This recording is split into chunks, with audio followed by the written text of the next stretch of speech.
Hello, Janis here. I didn't make it last week. I couldn't make it because our internet was down. Not great, is it, when you rely on it? Thank you, Virgin. So good. I'm glad I made it this week. I was kind of worried that I might not, but I'm here. So I'm going to be reading from the Perfect Match book. And last time I was looking at the twin flame trap. The twin flame trap is brilliant because it's full of drama and romance and intrigue. But this week I'm going to be looking at the third of the relationship traps that it is possible for us all to fall into. And that third trap is called the wounded healer or the hero rescuer.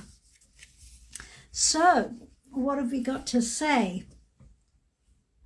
Attracting and working on a relationship with someone who's unable to commit emotionally because of past trauma, grief, or unresolved childhood issues is a very tempting proposition if you're a caring, empathic, sensitive soul.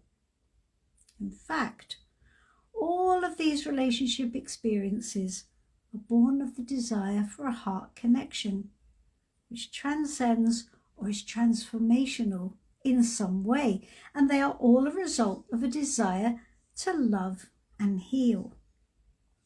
Now, the wounded healer or the hero rescuer, often the sort of male and female versions of this archetype, they've probably done some healing work for themselves, but they still find themselves in an endless pattern of patience and frustration and understanding. Hello, Adriana, lovely to see you.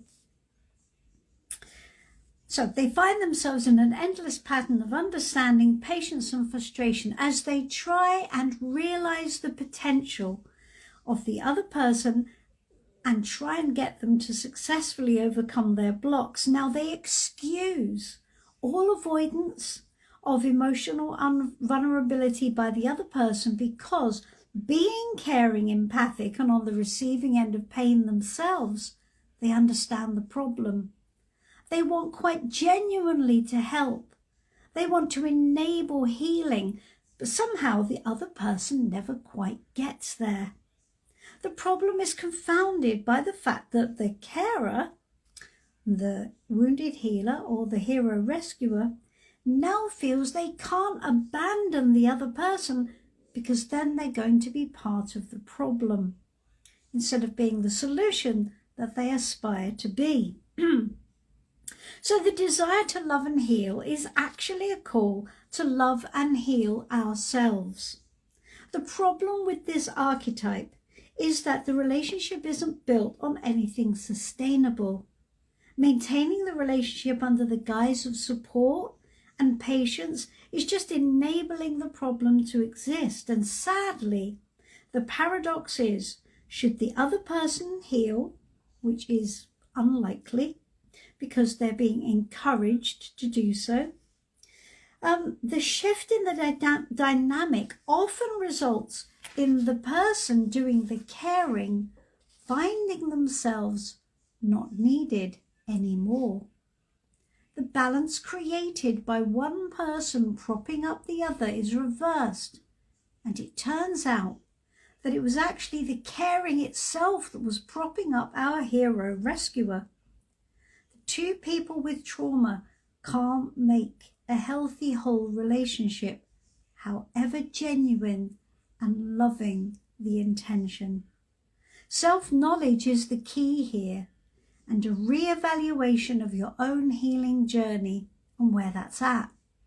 The good news is that this situation is not quite as mutually addictive as the twin flame trap, and it is surprising how easily those being cared for can let the relationship go once that support is withdrawn.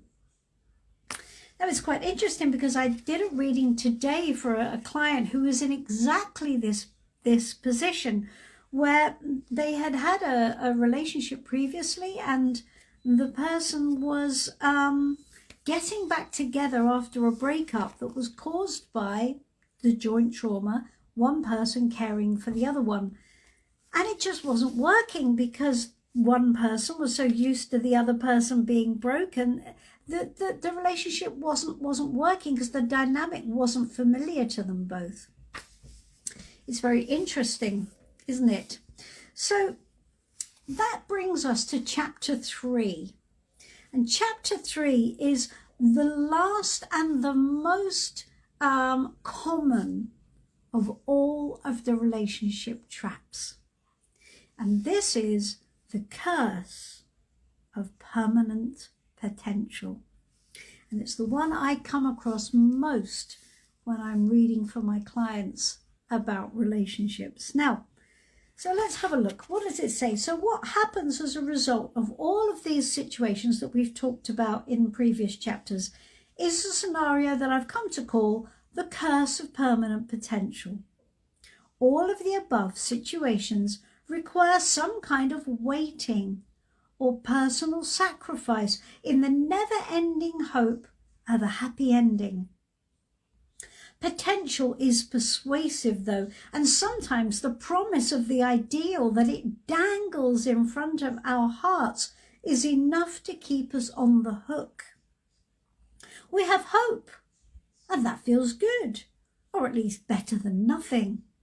The problem is that while we're sitting in the waiting room killing time, we're ignoring other potentials leaving from other platforms which could take us on journeys which are more satisfying and more loving. But still we wait. Now we wait because we care.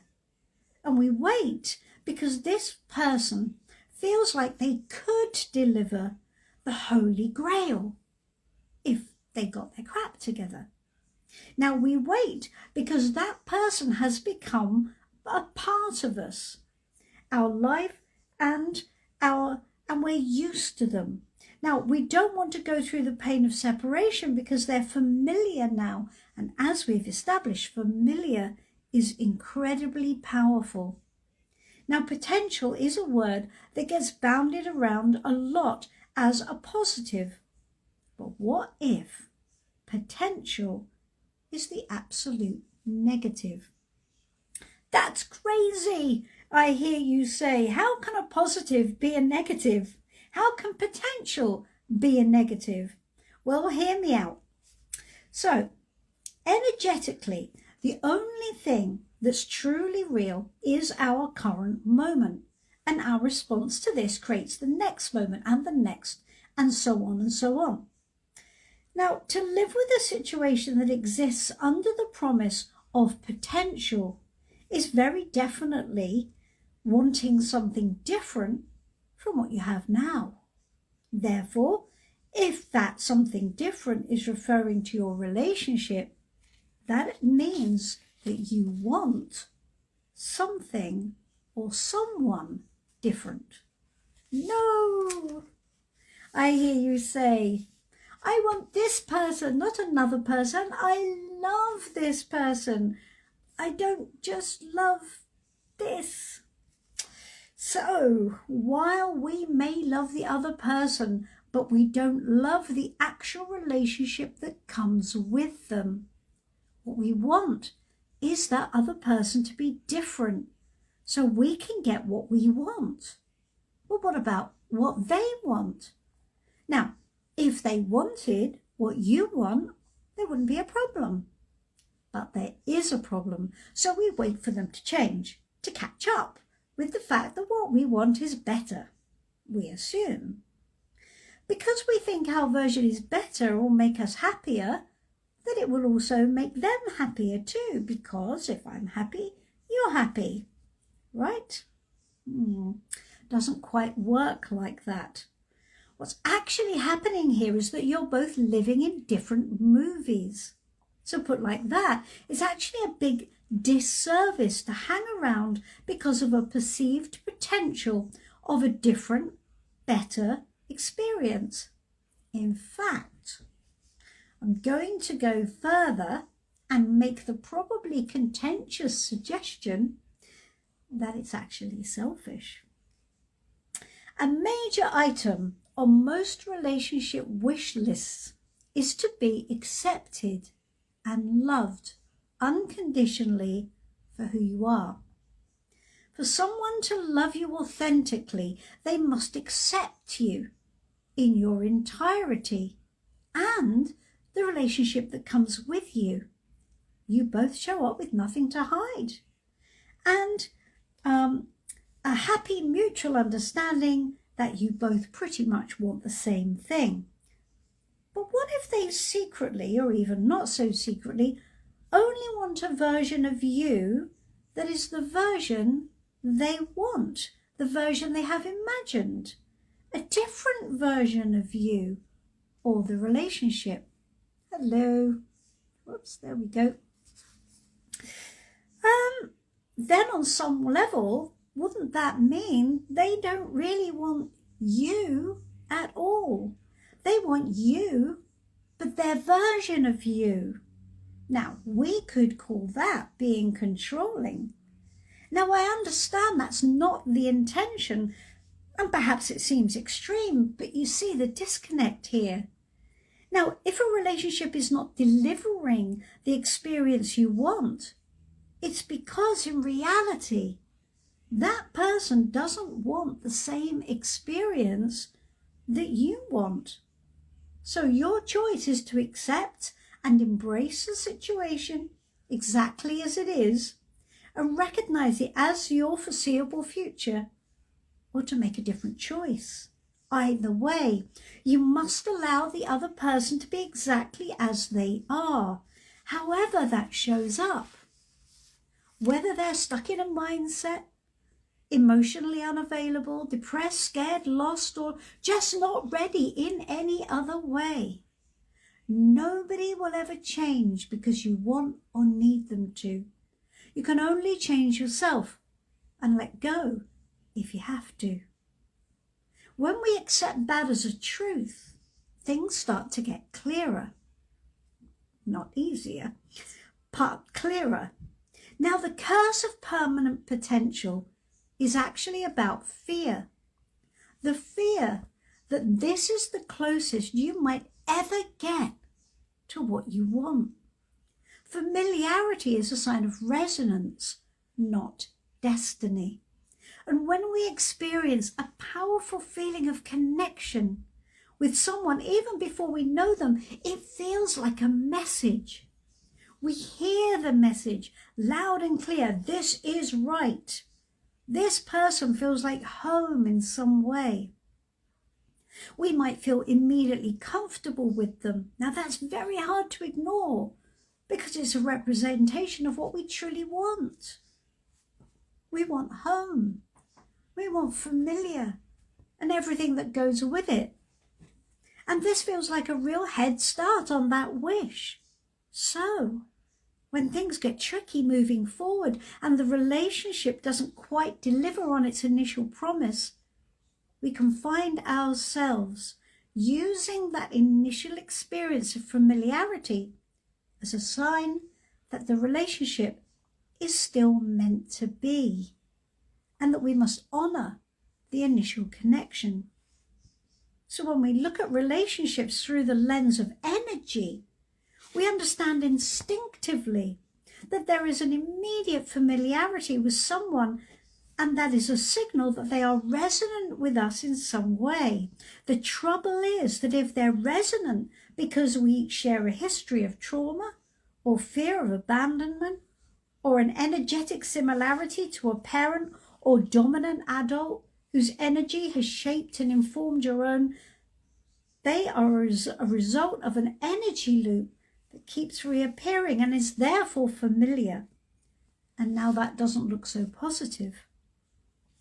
And there's the switch.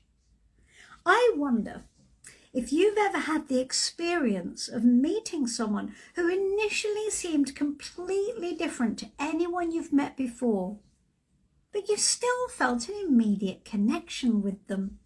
Then, later in the relationship, you discover that under the water, they were still part of the same pattern. It just presented itself in a different guise. That's because the attraction was coming from the same place. Now, I had a client, my client, we'll call her Mary. Mary had experienced some really difficult relationships. She had historically been endlessly attracted to emotionally unreliable, controlling, angry men who had always initially seemed to her to be powerful and strong, but ultimately made her life miserable. So Mary made the brave decision to change who she dated, and she stuck to it. She set out a new relationship shopping list, and after a while she met Michael. Michael she immediately liked, and they clicked together. Mary was amazed. It seemed to have worked, and she was so happy. Michael seemed different to the other men she had always fallen for before. He was quieter, caring, protective, and definitely emotionally available. As things progressed, though, Michael started to become more micromanaging and critical, and Mary started to feel constantly undermined, but Michael kept assuring her it was because he cared for and loved her. So while Mary had changed her type on the surface, she had unconsciously attracted the same energy type, just in a different form. Mary was hiding her low self-esteem under the surface. She had sent out the message energetically. She wanted somebody emotionally available, somebody caring and loving, and that's what she got. But the match carried the same energetic signature as her previous relationships because she hadn't addressed the root of the problem, which was within herself. The two energies mirrored each other, Mary and Michael, each hiding the true expression of their energy. They were, in fact, the perfect match. The fact is, we unconsciously recognize energetic signals in others without being consciously aware of it. Mary was really confused because Michael was the best relationship she'd ever had, but she was still unhappy. She'd got what she asked for, so she couldn't bring herself to seriously challenge the relationship because Michael felt like home. And so he was. So that's the chapter on the relationship trap, which is the curse of permanent potential. Hope you've enjoyed it. Next week, we're going to do chapter 4, and we're going to look at resistance in the wire, which is where those problems come from, where those resonance problems arise from, and what we can do about them. So come and join me next week at 7 o'clock. In the meantime, I'm going to draw some cards for you. I'm going to be using the Life Code deck, which is my deck, my lovely, look at that, my lovely sparkly deck. And so what I'm going to do, if you have any questions you want to ask about what I've just read, or if you had a relationship question, I'll draw a card for you. Very happy to do that. So what I'm going to do first, if you want to ask a question, just post it. That's all fine. I'm going to take a card on what we've just been reading about, and let's just see what comes up as guidance around that. So what we've got is, how apt is that? We've got the 8 of Pentacles. Now what this card talks about is repeating patterns. And this is when we're doing the same thing over and over again. Now what the card means is upskilling. So it's asking us to practice, to persevere, to get better, to up our level of skill. But what it also talks about is the problem when we just keep on making the same pot, right? We just keep on creating the same thing over and over again. Now, the advice of the card is that we have to make it better every time, and we have to persevere. Now, as we could see in that story for Mary, Mary gave up at Michael because that was, she felt that Michael actually did love her, and that's what she wanted. So she didn't quite have the confidence to keep going. This card is all about perseverance, checking in with the patterns that keep repeating in relationships, checking in with the guys or the girls that keep showing up with the same energy time and time and time again. And looking at yourself and looking at how you can break those patterns. Perseverance is the key here, but perseverance and upskilling. So that's really interesting. So how are we doing, guys? Has anybody got a question for me? No? I'll take another card then. Oh, another Pentacles card. Now, Pentacles is interesting. It's coming up a lot tonight because Pentacles is all about the experience that we create, the enriching life experience that we create. So when we're looking at the Suit of Pentacles, we're looking at the experience that we're building in life. And the Page of Pentacles is the student. So he's studying the experience that he wants to create. He's studying. So what this card tells you is to show up as a student, show up as curious and future focused. So looking at the relationship, if we're in a relationship which appears to have potential that isn't being realized, what we need to be doing is becoming curious about that and looking at how that relationship is going to play out down the line and learning the lessons around what happens when we sit in that potential for too long.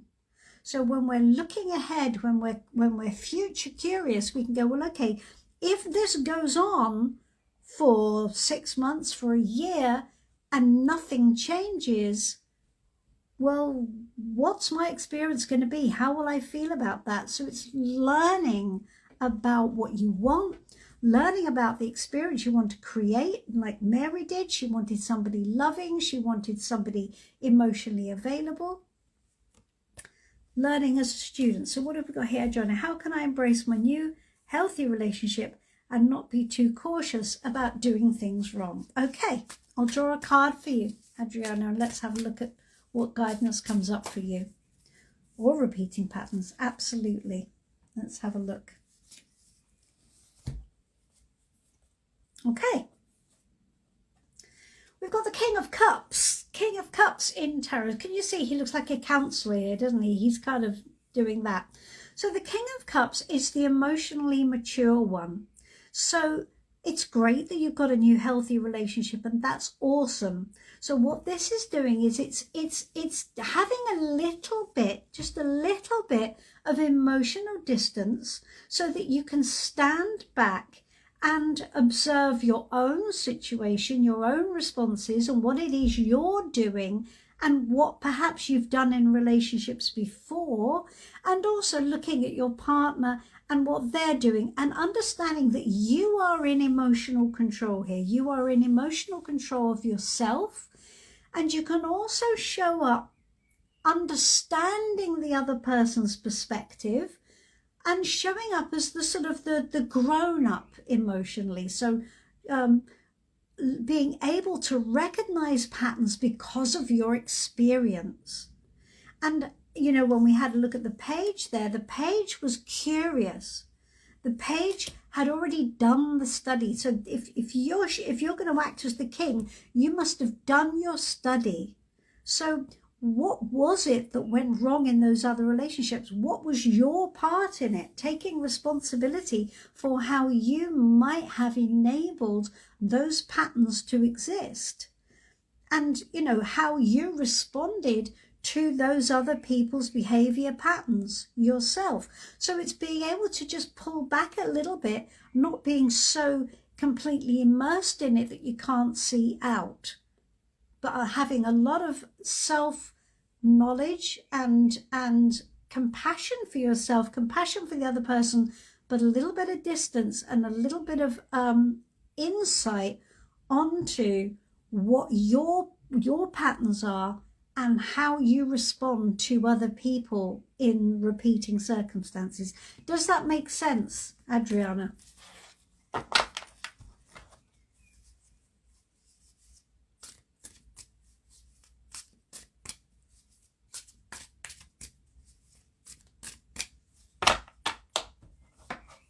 Okay. All right. So one more card on this subject. Good. Thank you. I'm glad. One more card on this subject. Ah, look. The Sun. Now this is really lovely, and this will also help you, Adriana, as well. The Sun in tarot is where we're able to see everything clearly. Okay? So it's assuming nothing is hidden and everything as it is. Do we feel joyful? Now, when we understand how joy feels, when we understand proper joy, now proper joy is not being all elated, but it is feeling happy and free. As we can see on this card, there is freedom here. It's freedom from fear. So when we experience fear in a relationship, then we have to take that out of the box and look at what the fear is. Don't keep anything hidden. The thing about the Sun card is nothing is hidden. Now, when we know what joy is, we also know when we don't feel joyful. When we don't feel joyful, now I don't mean like 100% of the time living your best life. Oh my God, it's just all amazing. But a level of basic happiness that you recognize as being baseline. Okay? Well, we got to talk about a good solid 80%, right? So when you know how that feels, anything that jars against that is causing disruption. So we have to explore that. We explore what's causing that disruption. Now that might be fear within ourselves, or it might be that the other person is perhaps showing up for us in a way which is not quite so open or not quite so loving or whatever. And what we don't do is we don't sit too long with this potential thing. We bring everything out and we look at it. We look at our own responses. We do not keep our fears locked away in a box. Now, that doesn't mean that we have to give them to the other person to deal with. It doesn't. Our crap is our crap, right? We have to deal with our own crap and they have to deal with theirs. So when you're feeling the shadow of fear, or when you're feeling that all is not well, the first person to check in with is yourself. Is there something that's being triggered in you, or are you behaving in a way that is fear-based? If so, take that fear out and look at where it came from and deal with it. If the relationship is good and solid, that should be fine. If it isn't, then be honest about it with yourself. And don't be afraid of having to persevere and start again. However much none of us want to do that, it is a fact of life that it's necessary. Perseverance, upskilling all the time, and using the idea of joy and freedom as your litmus test. So you measure your relationship up to a good solid 80% of happiness. Once it slips below that, once it slips below 75%, something's not right. And you need to be looking at it honestly, not trying to just wait or hope that other person will get their crap sorted out so that you can therefore be happy. Joy is the foundation on which relationships are built. They are not supposed to be miserable. Guys, relationships are not supposed to be miserable. They are supposed to be joyful and happy and pleasurable. Okay, well, look, thank you so much for joining me. It's been really lovely to see you all. And I hope you'll join me next week for the next chapter, which is where we're going to explore resistance in the wire, which is the resistance which is, you know, between us and the other person in our energetic signal. Hello P engineer. I'm really sorry, I'm just about to finish, but I'm going to be putting up this recording on YouTube, so you can join me on YouTube, Janis King Tarot Reader. It'll all be on there. I'm live at 7 o'clock. I will see you next week, next Wednesday, 7 o'clock. Look forward to seeing you then. Bye bye.